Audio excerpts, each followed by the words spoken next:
Shock అయ్యా. సింగారము ఏమైందో తెలియదు. నైట్ పడుకున్నట్టు అట్లా అయిపోయిండు. పాల్పడిన వాళ్ళకి కొంచెం బాగా ఇచ్చేసేసి మాకు కఠినమైన శిక్ష పడేటట్టు చేసి మాకు న్యాయం చేయాలని చేస్తున్నాము.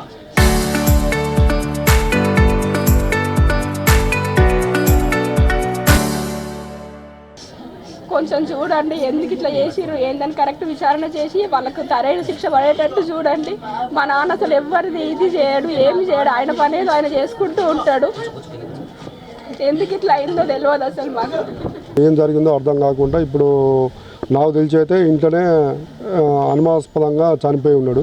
అది ఎట్లా జరిగింది ఏం కథ అనేది వాళ్ళు పోలీస్ వాళ్ళు కానీ సిబిఐ వాళ్ళు కానీ కొంచెం ఎంక్వైరీ చేసి మా కుటుంబాన్ని ఆదుకోవాలని మేము చూస్తున్నాం.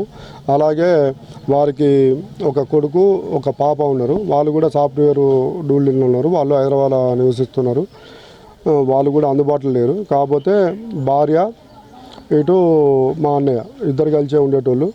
రోజువారీగా ఎప్పుడు పండుకునేది బయటనే వరండాలో పండుకుంటున్నారట. అది కూడా పూర్తిగా మనం రోజు వచ్చి చూడలేం. కానీ వాళ్ళ ఇంట్లో ఫ్యామిలీ విషయాల్లో ఏం జరుగుతున్నాయో కొన్ని గొడవలు అయితే అవుతున్నాయి. అది ఏమవుతున్నాయో మనకు తెలియదు.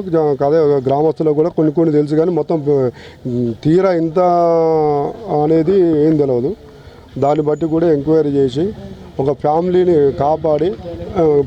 కాపాడి కొంచెం మాకు మా అన్నగారు చనిపోయిన దానికి న్యాయం చేయగలమని మీ మీడియా ద్వారా నేను పోలీసు వాళ్ళకి కానీ ఇంటెలిజెన్స్ కానీ మీ మీడియాకు కానీ కొంచెం తెలియపరుస్తున్నాను.